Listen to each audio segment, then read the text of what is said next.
بسم اللہ الرحمن الرحیم۔ میں جو ہی حاملہ ہوئی مجھے میری ساس نے اپنے جوتے پہننے کو دیے اور بولی، اگر بیٹا پیدا کرنا ہے تو پورے 9 ماہ تک ان جوتوں کو پہنے رکھنا، ہرگز انہیں اپنے پاؤں سے مت اتارنا۔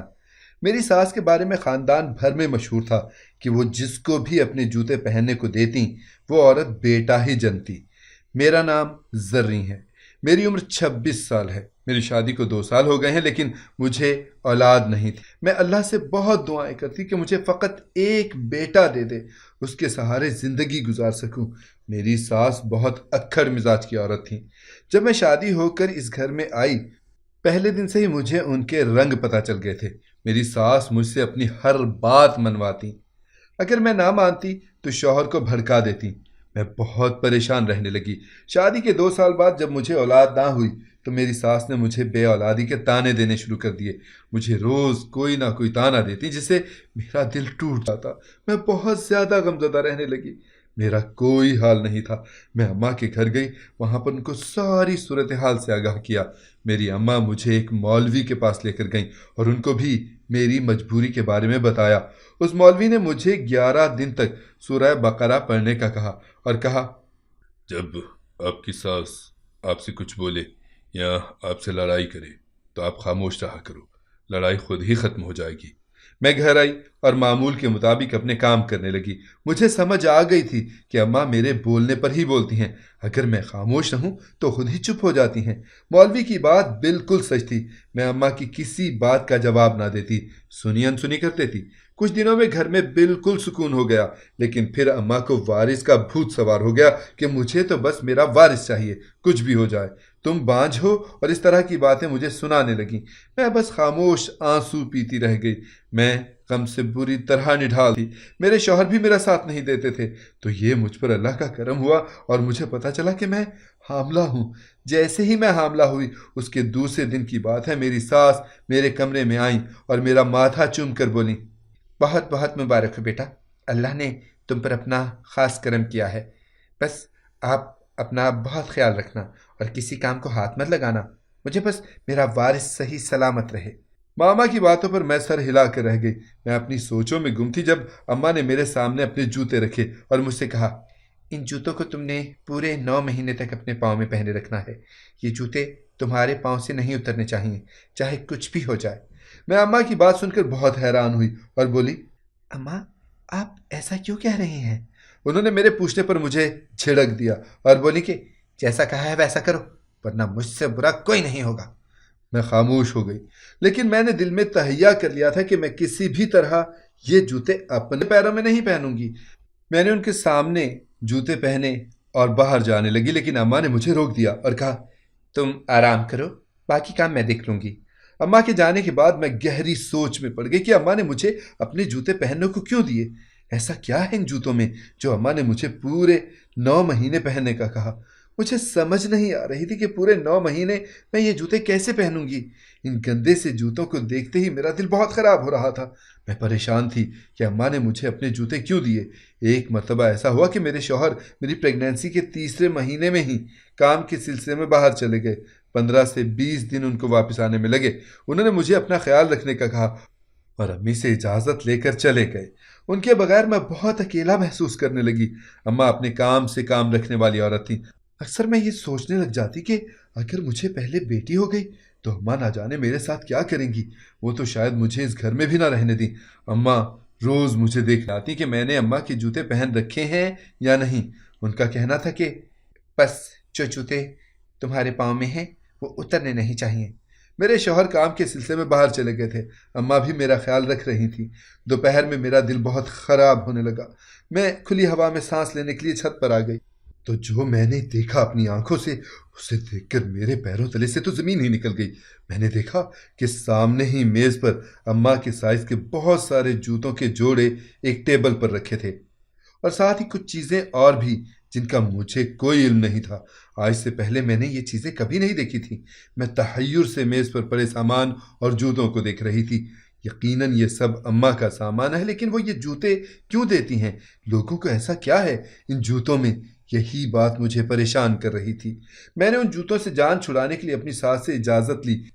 میں اپنی امی سے ملنے کے لیے جانا چاہتی ہوں، پہلے تو انہوں نے انکار کیا اور پھر بولی اپنی ماں کو یہیں بلوا لو، لیکن پھر میری اداس شکل دیکھ کر مان گئی اور بولی چلی جاؤ، لیکن بہت احتیاط کرنا، اپنا بہت خیال رکھنا بیٹا۔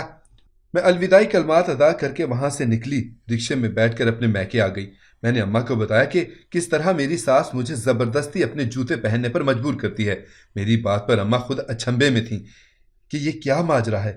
میں نے اماں سے کہا کہ مارکیٹ چلتے ہیں، مجھے کسی بھی طرح سے ان جوتوں سے جان چھڑوانی ہے۔ اماں مجھے مارکیٹ لے کر آ گئیں۔ وہاں سے میں نے بالکل ویسے ہی جوتے خریدے تھے جیسے جوتے میری ساس کے تھے۔ میں نے وہ خریدے ہوئے جوتے پاؤں میں پہنے اور ساس کے جوتوں کو کوڑے میں پھینک دیا۔ اب میں پرسکون سی ہوتی اپنے گھر آ گئی۔ مجھے اس بات کا قرار آ گیا تھا کہ میری ان جوتوں سے جان چھوٹ گئی ہے۔ ان جوتوں سے مجھے عجیب سی وحشت ہوتی تھی، پر مجھے سمجھ نہیں آتا تھا کہ ایسا کیوں ہوتا ہے۔ دوپہر میں تو مجھے لگتا تھا کہ اگلی سانس مجھے نہیں آئے گی، تبھی میرے ذہن میں جوتے بدلنے کا خیال آیا۔ میں جب گھر آئی تو میری ساس میرے ہی انتظار میں تھیں۔ جیسے ہی میں گھر میں داخل ہوئی تو ان کی نظریں میرے پیروں پر ٹک گئیں کہ آیا کیا میں نے ان کے دیے ہوئے جوتے پہن رکھے ہیں یا نہیں، لیکن میرے پاؤں میں اپنے دیے ہوئے جوتے دیکھ کر ان کو اس بات کی تسلی ہو گئی تھی۔ لیکن میرا تجسس مزید بڑھ گیا۔ میری ساس کے رویے نے مجھے بہت کچھ سوچنے پر مجبور کر دیا تھا۔ کیا راز تھا ان جوتوں کا، وہ بھی اتنی بوسیدہ حالت میں جوتے؟ مجھے کسی بھی طرح اس راز کی سچائی تک پہنچنا تھا، لیکن میری ساس جیسی چالاک عورت کے سامنے میرا یہ منصوبہ پانی بھرتا ہوا نظر آ رہا تھا۔ ان کی نظریں بہت تیز تھیں، ہر وقت مجھ پر گڑھی رہتی۔ میں بہت دنوں سے کسی موقع کی تلاش میں تھے جو مجھے آخر کار مل ہی گیا۔ اماں نے اپنی کسی سہیلی کے گھر جانا تھا اور میرے لیے تو یہ موقع غنیمت تھا۔ اماں نے جانے کی تیاری کی اور جاتے ہوئے مجھے کچھ ضروری ہدایات کر کے چلی گئیں۔ ان کے جانے کے بعد میں ان کے کمرے میں آ گئی اور ان کا پورا کمرہ دیکھنے لگی۔ شاید مجھے کچھ ان جوتوں کے راز کے متعلق پتہ چل سکے۔ میں مضطرب حالت میں ادھر سے ادھر تلاشی لے رہی تھی کہ میری نظر الماری کے اوپر رکھی دھول سے اٹی کتابوں پر پڑی۔ میں نے حیرت سے ان کتابوں کی طرف دیکھا، کیونکہ میری ساس تو 5ویں تک ہی پڑھی ہوئی تھی، تو یہ کتابیں کون پڑھتا ہے؟ یہ بات قابل غور تھی میرے لیے۔ میں نے الماری کے اوپر سے وہ کتابیں اتاریں جو دیکھنے میں کافی پرانی معلوم ہو رہی تھیں۔ مجھے پہلے تو عجیب لگا کہ میں ان کو کھولوں، لیکن سچائی سے پردہ اٹھانا بھی ضروری تھا۔ میں نے جیسے ہی وہ کتابیں کھولیں تو میری آنکھیں مارے حیرت کے پھٹ گئیں۔ میں غور سے ایک ایک صفحے کو پلٹنے لگی۔ اس کتاب میں کچھ بہت پرانی تصاویر موجود تھی، جن میں ایک خوش شکل آدمی ایک بچے کو لیے کھڑا تھا۔ لیکن ایک بات جو ان کتابوں میں عجیب تھی، ہر تصویر کے پیچھے مختلف جوتے بنے ہوئے تھے، جیسے وہ کسی خاص مقصد کے لیے بنائے گئے ہوں۔ میں نے اماں کے آنے سے پہلے سارا کمرہ سمیٹا اور باہر آ گئی۔ میرا دل بہت گھبرا رہا تھا، جیسے کہیں کچھ غلط ہے جس سے میں انجان ہوں۔ لیکن کیا؟ اماں کے جوتوں کا کیا راز ہے؟ کون سی ایسی وجہ ہے جس کی وجہ سے ان کو صرف بیٹوں سے پیار ہے؟ کیا بیٹیاں کچھ نہیں ہوتی؟ میں روز اپنے رب سے فریاد کرتی کہ اللہ مجھے نیک اور صالح اولاد عطا فرمائے۔ اماں گھر آ گئی تھیں اور جب سے آئی تھیں اپنے کمرے میں بند تھیں۔ میں حیران ہوئی کیونکہ جب سے اماں آئی ہیں بہت خاموش سی ہیں۔ مجھے اندازہ لگانے میں دیر نہ لگی کہ وہ کچھ پریشان ہیں۔ میں 2 گھنٹے بعد ہی کھانا تیار ہوتے ہی اماں کو بلانے ان کے کمرے کی طرف چلی آئی۔ میں نے اماں کو بہت آوازیں دیں لیکن جواب ندارد۔ مجھے لگا کہ اماں سو رہی ہیں۔ میں واپس آ گئی۔ رات 10 بجے کا وقت تھا۔ میں کچن میں دودھ گرم کر رہی تھی جب میں نے دیکھا کہ اماں منہ چادر سے ڈھانپے آہستہ قدم اٹھاتی کہیں جا رہی تھیں۔ میں نے ایک نظر گھڑی پر دوڑائی جو 10 کا ہندسہ عبور کر چکی تھی۔ میں حیران تھی کہ اماں رات کے اس پہر کہاں جا رہی ہیں۔ جب سے وہ آئی تھیں اپنے کمرے سے باہر اب نکلیں۔ میں نے دودھ کا چولہا بند کیا اور اماں کے پیچھے چلنے لگی۔ اماں ہمارے محلے سے نکل کر کسی ویران جگہ چلی آئی تھیں۔ اماں چلتے ہوئے ایک ٹوٹے پھوٹے دروازے کے سامنے آ کر رکیں اور اسے کھٹکھٹانے لگیں۔ کچھ ہی دیر میں وہاں سے 55 سال کی عمر کا ایک آدمی نکلا اور اماں سے کچھ بات کرتے ہوئے اندر لے کر چلا گیا۔ میں سکتے کے عالم میں یہ سب دیکھ رہی تھی۔ میرے سوچنے سمجھنے کی ساری طاقت ختم ہوتی جا رہی تھی۔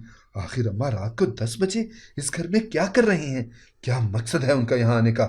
ایک بات اور جو عجیب تھی کہ اماں گھر سے نکلتے ہوئے ان کے پاس ایک شاپر بھی موجود تھا، لیکن اس میں کیا تھا یہ میں نہیں دیکھ پائی تھی۔ میں نے اس بوسیدہ عمارت کی طرف اپنے قدم بڑھائے اور دروازے کی ٹوٹی ہوئی در سے اندر جھانکنے کی کوشش کرنے لگی۔ میری آنکھوں کو کچھ دکھائی نہ دے رہا تھا کہ اچانک مجھے میرے کندھے پر کسی کے ہاتھ کی گرفت محسوس ہوئی۔ میری تو مانو جان ہی نکل گئی۔ حواس میرا ساتھ چھوڑ رہے تھے۔ میں نے ڈرتے ڈرتے پیچھے دیکھا تو حیرت سے آنکھیں باہر ابلنے کو تھیں۔ میرے بالکل پیچھے اماں کھڑی تھیں، جو مجھے عجیب سے انداز میں گھور رہی تھیں۔ مجھے تو جیسے سکتہ ہو گیا تھا۔ میں بہت حیرانی اور پریشانی کے عالم میں اماں کو دیکھ رہی تھی۔ میرے سامنے ہی تو وہ اندر تھی، تو کیسے آئی باہر؟ اماں نے بنا کچھ کہے میرا ہاتھ تھاما اور مجھے لیے گھر آ گئیں۔ گھر آ کر اماں مجھ پر برسنے لگیں اور بولیں، کیا کرنے گئی تھی تم وہاں؟ میرا پیچھے کرنے کی ہمت کیسے ہوئی؟ ناہنجا بد اخلاق عورت، شوہر کو تو اپنا نہ بنا سکی اور اب دیکھو میری جاسوسی پر مامور ہو۔ میں اماں کی باتوں سے گھبرا گئی۔ مجھے لگا کہ اب اماں مجھے زندہ نہیں چھوڑیں گی۔ میں اماں سے معافی مانگنے لگی۔ انہوں نے مجھے باتوں کا کوئی جواب نہیں دیا اور اپنے کمرے میں جا کر بند ہو گئیں۔ میں بہت روئی کیونکہ میرے شوہر کل آنے والے تھے۔ مجھے بس یہی خدشہ ستائے جا رہا تھا کہ اماں اس بار نہ جانے کیا پٹی پڑھائیں گی ان کو۔ اپنے کمرے میں آ کر بیٹھی اور اماں کو فون ملایا۔ میں نے اماں کو ساری بات بتائی۔ اماں خود بے حد حیران تھیں کہ یہ میری ساس کیا بول رہی تھیں۔ میں نے ان سے کوئی طریقہ پوچھا جس سے اماں کا موڈ اچھا ہو سکے، جس پر اماں نے مجھے میری ساس کے لیے اچھا سا کھانا بنانے کا کہا۔ میں نے شام کو کھانا بنایا اور اپنی ساس کا دروازہ کھٹکھٹایا۔ انہوں نے دروازہ کھولا اور پھاڑ کھانے والے انداز میں بولی، کیا ہے؟ کیوں اتنی دیر سے دروازہ پیٹ رہی ہو؟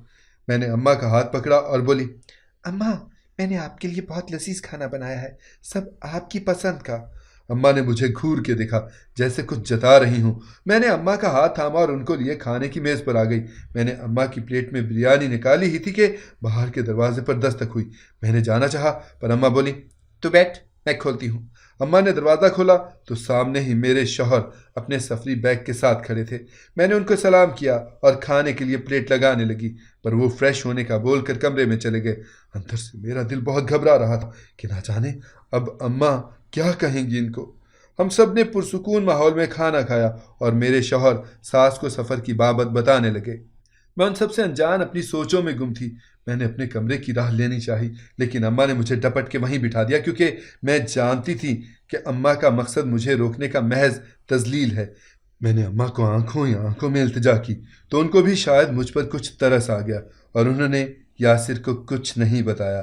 میں نے رب کا شکر ادا کیا اور اپنے کمرے میں آ گئی۔ میں سونے لیٹی تو ساری باتیں میرے دماغ میں گھومنے لگیں۔ آج جو ہوا وہ قطعی ٹھیک نہیں تھا۔ کچھ تو تھا جو انکہا سا تھا، جو سب کی نظروں سے اوجھل تھا۔ میں نے ساری رات کروٹیں بدلتے گزاری۔ بس ذہن میں یہی سوچیں گردش کر رہی تھی کہ ان جوتوں کے راز سے پردہ کیسے اٹھایا جائے۔ میں نے صبح ہوتے ہی اپنا سارا کام نمٹایا اور اماں کے پاس بیٹھ گئی۔ وہ مجھے بچوں کی باتیں بتانے لگیں، لیکن ان کی آنکھوں میں مجھے ایک حسرت دکھائی دی، ایک ممتا کی تڑپ دکھائی دی۔ میں تحیر سے ان کی باتیں سن رہی تھی کیونکہ آج وہ پہلی بار مجھ سے اس طرح کھل کر یاسر کے بچپن کی باتیں کر رہی تھیں۔ میرا بھی دل کیا تو ان کو سننے لگی۔ وہ اپنی گزری زندگی، یاسر کا بچپن مجھ سے سب شیئر کر رہی تھیں۔ میں ان کی باتوں پر مسکراتے ہوئے اپنے پیٹ پر ہاتھ رکھ دیتی۔ کل کو میں نے بھی تو اسی رتبے پر فائز ہونا تھا نا۔ اماں کی نظر اچانک گھڑی پر پڑی تو اماں چونک کر تیزی سے اپنے کمرے میں چلی گئیں۔ وہاں سے باہر آئیں تو ان کے ہاتھ میں کل کی طرح ایک شاپر تھا۔ میں کل کے واقعے سے ڈری ہوئی تھی تو کچھ پوچھنا مناسب نہ سمجھا۔ اماں تیز تیز قدم اٹھاتی گھر سے نکلتی چلی گئیں۔ میں نے حیرت سے ان کی جلد بازی نوٹ کی۔ ان کی حالت بہت عجیب تھی، جیسے کچھ بہت قیمتی ہو جو وہ کھونا نہیں چاہتی۔ میں ہمت نہیں ہارنا چاہتی تھی۔ میں نے روپ بدل کر ان کا پیچھا کیا تو معلوم ہوا کہ آج بھی اماں اسی گھر میں آئی ہیں جہاں کل آئی تھیں۔ مجھے اس گھر کے بارے میں تجسس ہوا کہ ایسا کیا ہے اس گھر میں جو اماں روز یہاں آتی ہیں۔ ان کی ایسی کون سی قیمتی چیز ہے جو یہاں پوشیدہ ہے؟ میں نے دیکھا کہ تقریباً آدھے گھنٹے کے بعد اماں باہر آئی ہیں اور ان کے ہاتھ بالکل خالی تھے۔ اب میں گھر دیکھ چکی تھی تو میں نے سوچا کہ کل ہی کسی بھی حال میں اس گھر کے اندر راز کو میں جان کر ہی رہوں گی۔ میں اماں کے گھر پہنچنے سے پہلے گھر پہنچی اور اپنے کام میں مشغول ہو گئی۔ جب اماں گھر آئیں تو مجھے کچن میں کام کرتا دیکھ کر چھت کی طرف بڑھ گئی۔ میں نے بھی ان کا تعاقب کیا اور چھت پر آن پہنچی۔ میں چھت پر آئی تو دیکھا کہ اماں کونے میں بنے ایک سٹور روم میں گئی ہیں اور وہاں سے میرے شوہر کے کچھ پرانے کپڑے ایک تھیلے میں بھر رہی تھیں۔ میں نے سوچا کہ شاید کسی غریب کو دینے ہوں گے۔ میں سر جھٹکتی نیچے آ گئی۔ اماں کا اب یہی معمول بن گیا تھا کہ وہ یاسر کے آنے سے پہلے اس بوسیدہ گھر میں ضرور جاتی اور ان کے آنے سے پہلے گھر آ جاتی۔ میں کچھ دن تو دیکھتی رہی، لیکن پھر جب اماں نے مجھے میکے جا کر رکنے کا کہا تو مجھے تو گویا کرنٹ ہی لگ گیا، کیونکہ آج تک اماں نے مجھے کبھی جانے نہیں دیا تھا رکنے، اور اب تو 10 دن کی اجازت دے رہی تھی۔ اور میں سمجھ گئی کہ دال میں ضرور کچھ کالا ہے۔ اس سے پہلے کہ میں منع کرتی، یاسر نے مجھے بھیجنے سے انکار کر دیا اور سختی سے کہیں بھی آنے جانے سے منع کر دیا۔ یاسر کے منع کرنے پر اماں اپنا سا منہ لے کر رہ گئی۔ آج میرا ارادہ اماں کے پیچھے اس گھر میں جانے کا تھا۔ میں نے گھر کے سارے کام کیے اور یاسر کے کپڑے نکال کر صوفے پر رکھنے لگی، تبھی مجھے دروازہ کھلنے کی آواز آئی۔ میں نے گھڑی میں وقت دیکھا، یہ وہی وقت تھا جب اماں اس بوسیدہ عمارت میں جاتی ہوتی تھیں۔ میں نے سوچ لیا تھا کہ آج ان جوتوں کا راز اور اس بوسیدہ عمارت کا راز جان کر رہوں گی۔ اماں کے پیچھے ہی میں اس گھر میں داخل ہو گئی اور گھر کو دیکھنے لگی۔ میں دیوار کی اوٹ میں ہو کر سب کچھ دیکھ رہی تھی۔ وہ گھر کم کھنڈر زیادہ تھا۔ میں نے دیکھا وہاں صرف ایک چارپائی اور کھانے کی کچھ اشیاء موجود تھیں۔ تبھی مجھے اماں کی آواز سنائی دی، جو ایک لڑکے نما لڑکی کو یاسر کے کپڑے دے رہی تھی، جو وہ ایک ناز و انداز سے جھٹک رہا تھا۔ میں نے جیسے ہی اس لڑکے کی شکل دیکھی، میرے سامنے ہفت و قلیم گھوم گئے۔ وہ لڑکا بالکل یاسر کے مشابہ تھا، لیکن وہ کچھ عجیب تھا۔ اس کی حرکتیں، نزاکتیں لڑکیوں والی تھیں۔ میری آنکھیں حیرت سے پھٹ گئی تھیں کہ یہ کون سا عجوبہ ہے۔ ساتھ ہی میں نے دیکھا کہ جوتوں کا ڈھیر اس لڑکے کی چارپائی کے ساتھ لگا ہوا ہے۔ مجھے پتہ نہ چلا کہ کب میرے پاؤں آگے بڑھے اور میں اماں کے سامنے آ کھڑی ہوئی۔ آج مجھے اپنے سارے سوالوں کے جواب چاہیے تھے۔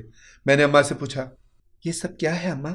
یہ لڑکا کون ہے اور آپ نے اسے یہاں قید کیوں کر رکھا ہے؟ میری باتیں سن کر اماں کا رنگ فق ہو گیا۔ ان کو پتہ چل گیا تھا کہ میں سب جان چکی ہوں۔ اماں نیچے بیٹھتی روتے ہوئے اپنا غم مٹانے لگیں اور بولنے لگیں، میری شادی کے 2 سال بعد مجھے جڑواں بیٹے ہوئے، جن میں سے ایک تیسری جنس تھا، یعنی خسرا۔ میری ساس کو صرف وارث چاہیے تھا۔ وہ مجھے ہر ڈاکٹر حکیم پر لے کر گئیں، لیکن ان کی مراد بر آئی تھی۔ مجھے 2 جڑواں بچے ہوئے، لیکن ایک بچہ نامکمل تھا۔ جب میری ساس کو یہ پتہ چلا تو انہوں نے مجھے کہا، اس گند کو میرے گھر سے نکال باہر کرو، ورنہ خود بھی چلی جاؤ یہاں سے۔ میں بہت روئی، بہت گڑ گڑائی، لیکن ان کو مجھ پر ذرا ترس نہ آیا۔ میرے شوہر نے دن رات مجھ پر ظلم کیے اور اسے اپنی اولاد ماننے سے انکار کر دیا۔ میں نے رب سے دعا کی کہ میرا کوئی سہارا بنائے۔ میرے شوہر مجھے ایسا بچہ پیدا کرنے کی وجہ سے طلاق دے چکے تھے۔ میں دونوں بچوں کو لیے شہر آ گئی، لیکن یہاں رسوائی کے ڈر سے میں نے اپنے بچے کو یہاں محفوظ رکھا۔ دنیا بہت ظالم تھی، تب بھی سکون سے نہ رہنے دیا۔ میرے یاسر پر بھی لوگ تانے کستے۔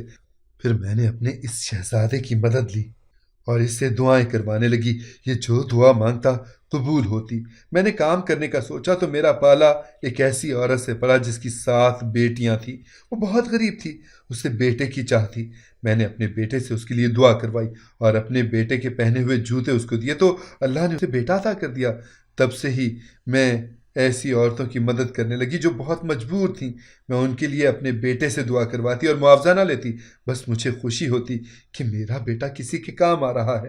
اسی طرح یہ سب چلتا رہا اور اب تم راز جان گئی ہو۔ میں تمہارے ہاتھ جوڑتی ہوں سامنے، میرے بچے کے بارے میں کسی کو مت بتانا۔ اماں اب سسکیاں لیتی رو رہی تھیں۔ میں نے محبت سے ان کی پیشانی چومی۔ مائیں ایسی بھی ہوتی ہیں؟ میرا دل آج خون کے آنسو رو رہا تھا۔ پیچھے کھڑا یاسر کا بھائی مجھے ڈرتے ہوئے دیکھ رہا تھا۔ میں نے اسے بھی پیار سے پاس بلایا اور خوب پیار کیا۔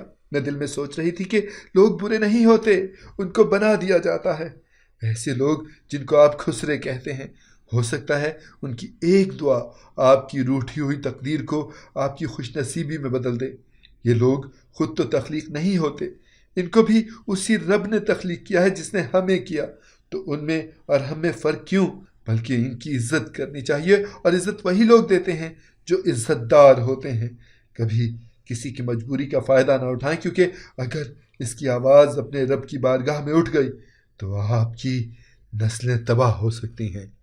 اگر آپ کو ہماری کہانی پسند آئی ہے تو اسے لائک کریں، شیئر کریں اور ہمارے چینل کو سبسکرائب کریں۔ اگلی کہانی تک کے لیے اجازت دیجیے۔ اللہ حافظ۔